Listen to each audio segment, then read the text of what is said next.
Stock markets are looking up after uncertainty over tariffs and the Middle East.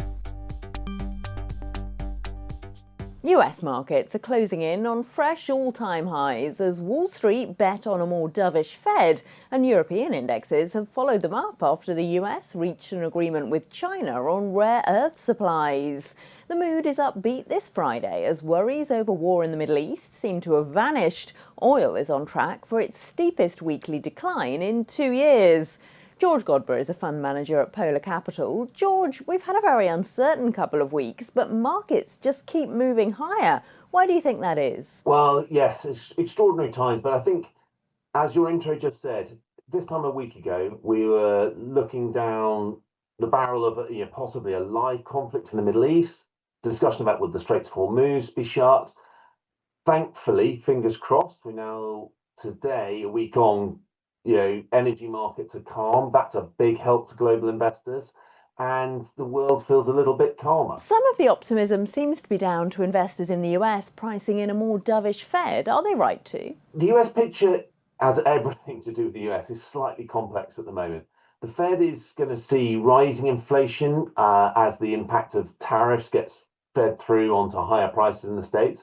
But the underlying economic data is starting to worsen. The soft data has already started to come down, and we're now starting to see it feed through to the hard data. What does that mean? By the time we get to September time, yes, it's highly likely the Fed is in a position where it's going to need to cut rates, and I think that is what the market is starting to adjust for. Here in the UK, markets now see almost a two-thirds chance the Bank of England cuts in August. What are you expecting? I think it's likely that they will cut. I think we're going to still see further progress in the right direction on inflation.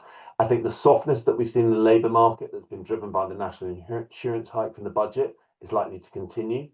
At the moment, the market is pricing in that rates in the UK get to 3.5% within a year. I actually think that as we get through the summer, it's likely that that time frame is probably accelerated and we get a faster pace of cuts, but it will require a little pivot or a pirouette from the Bank of England, and I think you'll probably see that over the summer. Is it possible, though, George, that the market rally, given all the uncertainty and the prospect of US tariffs coming back, has got a bit ahead of itself? I think there are different forces driving different markets. And look, I think one thing we've learned with Trump is we should expect lots of noise and volatility. So, I think you'd be a brave person to sort of bet against that.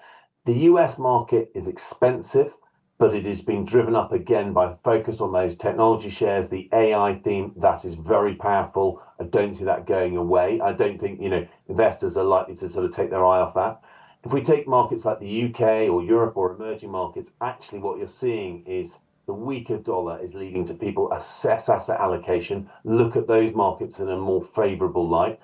Markets like the UK that are cheap with an improving narrative are starting to attract attention. Does that mean then that some of this move out of the dollar and out of expensive US markets could be positive for UK assets? I definitely think so. I think it'll be positive for actually lots of UK assets. I'd include property within that. I think you'd include gilts.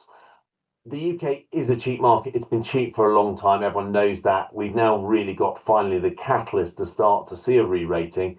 Falling rates, calmer energy markets, and some interest from overseas investors in the UK, the picture looks certainly a bit brighter. That was George Godber of Polar Capital. Don't forget you can watch more videos on Reuters.com.